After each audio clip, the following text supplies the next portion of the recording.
Welcome to the Space in Between podcast, a series where we will talk about everything and anything mental performance in a bite-sized fashion. My name is Sienna and this is Frida. We are both certified mental performance consultants and I'm from Ireland and Frida is from Sweden. Woo! On this podcast, we share our knowledge and passion for all things sport and performance psychology. This includes all things mindset, exercise, sport, everyday life, and insights into how we help ourselves and others in developing our mindset. Let's go. Another episode. Here we go. All right, Frida, what are we talking about today? We are going to talk about how our thoughts may influence other people and in turn their actions. And the way we're going to talk about this is through the self-fulfilling prophecy. Nice. I know, right? I'm excited. Me too. Yeah. You've been wanting to talk about this for a little while. Yeah, I brought it up a good few times, just dropping hints. Yeah. So now it's time. So I think to start, we should talk about what is the self-fulfilling prophecy. That is usually a good start, yeah. Yeah. So there are 4 steps involved. Mm-hmm. Do you want to share the first? Yeah, so the first step is, let's talk about it from a coach's perspective. So if someone is a coach, Yep. That the coach will create an expectation of, let's say, a player of where they think that potentially their development might go. Mm-hmm. All right. And then step 2 is that those expectations then can influence the coach's behavior towards said player. Mm-hmm. So, for example, if I think you have huge potential, I might give you a lot of my attention, give you a lot of cues, and challenge you to get better. Compared to if I think you're lazy and you're not going to be part of my team, I might not give you the same attention. Yeah, exactly. And then the third step in the self-fulfilling prophecy then would be how the athlete is impacted by this. Mm-hmm. So naturally, if someone were to get more feedback and more attention, they might improve. And then if you take the flip side of that, if they're not getting that attention because someone doesn't believe in them, they might not improve at the same rate as that other player. Mm-hmm. And then the 4th step is that the athlete could conform to that expectation. So, the player who the coach thinks they have huge potential, they might develop a lot. But the player who the coach thinks does not have that same potential, they might not develop in the same way because of maybe the cues, the help that they're getting. And then it's kind of a snowball effect because that leads the coach to believe that their initial assessment of that player was accurate. So then next time there's like trials or something, or it's the start of the season, they'll be like, yeah, well, I'm a pretty good judge of people and how they do. So they trust that opinion. Yeah, so the cycle might continue. Yeah. And we'll talk about this a little further into the podcast, but it's also important to know that just because the self-fulfilling prophecy exists doesn't mean that all coaches will behave this way or that all athletes will be impacted by it either. Yeah. But we'll talk more about that as we get deeper into it. Yeah. So this is a really specific, I feel like all of our podcasts up until now have been like talking more generally about like a topic, a bigger topic, whereas this is like something that's really specific in a way. Like it it's is one thing. Yeah. So let's talk about why it is important to talk about this and to be aware of it, even if you're not a coach. Yeah, I mean, just the simplest thing I can think of is you heard the steps and how it may or may not impact someone. So if my expectations of someone else can have that impact on another individual, it's probably good to know that, this is how we can influence people, and it can be both positive and negative. Mm-hmm. And I think something that's interesting is like we all, like as humans, we do have those like judgments and we do have expectations based on, what we see or how people behave around us.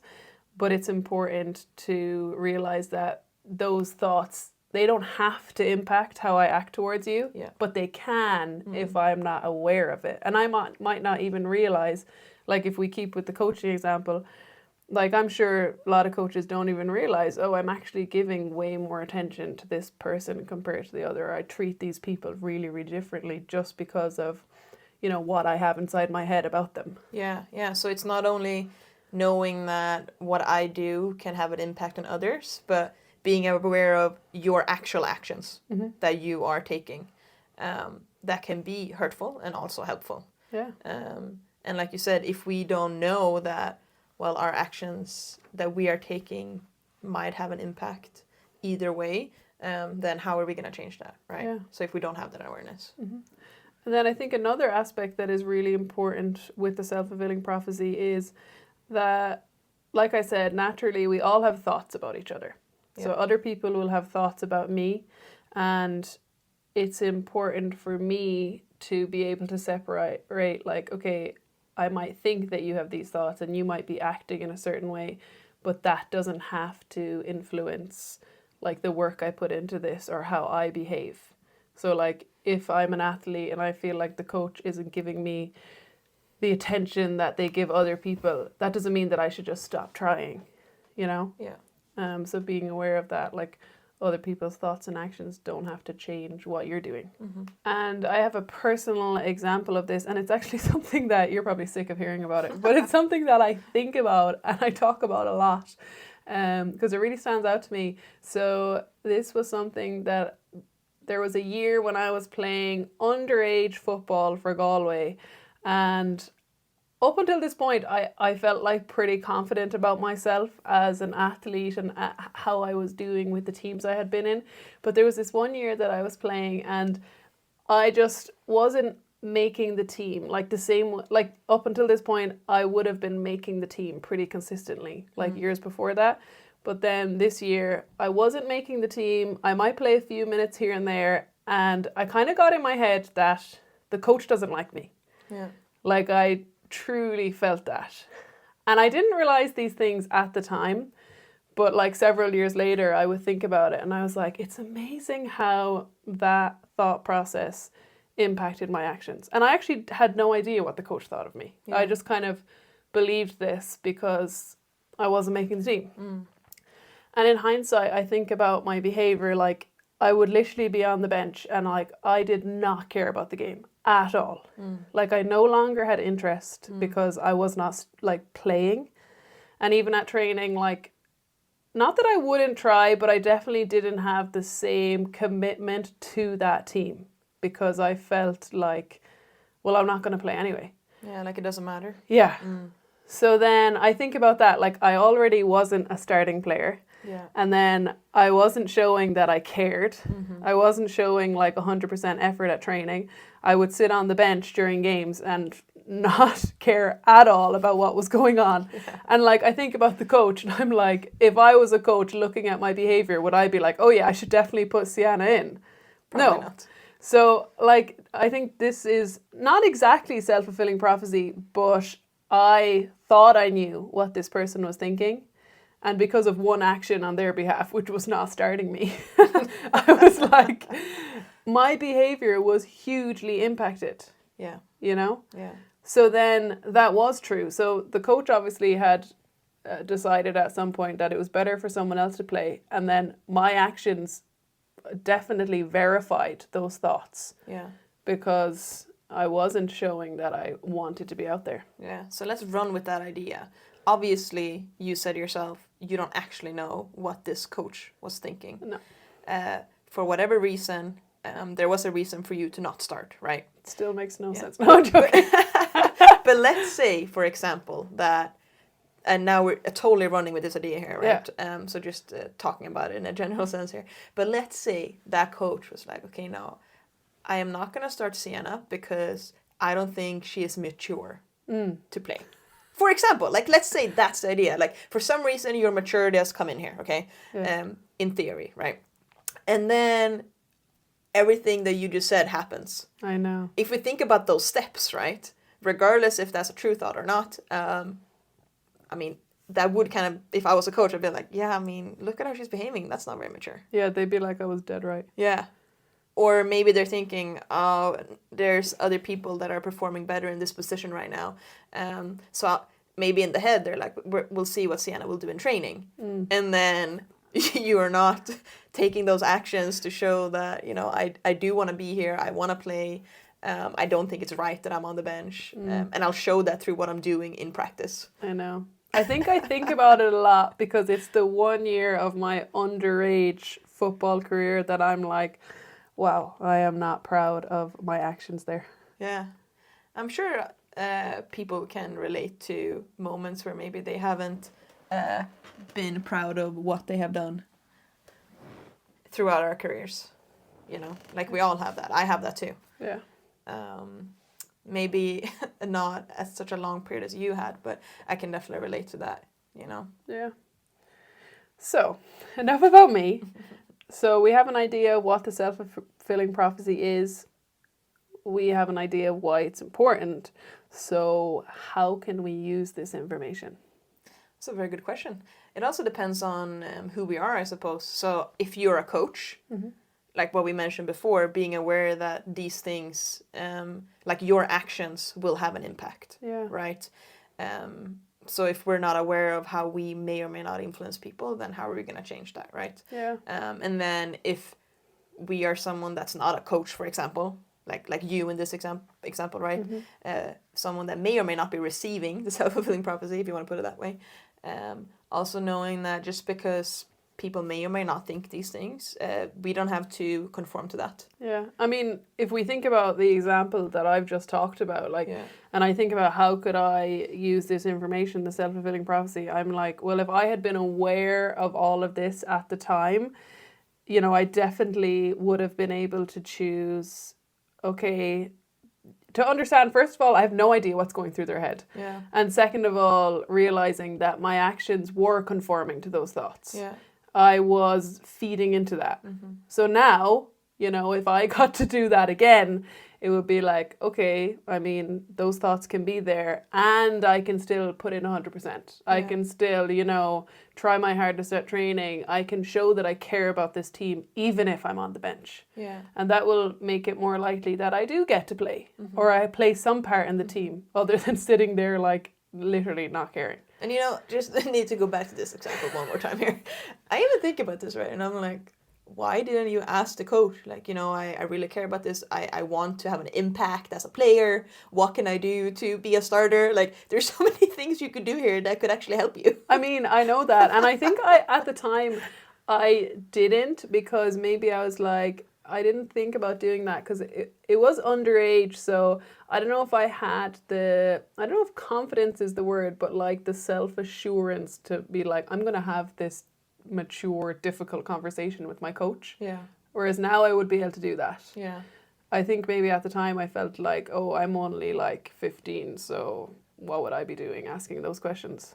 Which is also ridiculous. Like everyone has the right to ask those questions. Of course, yeah.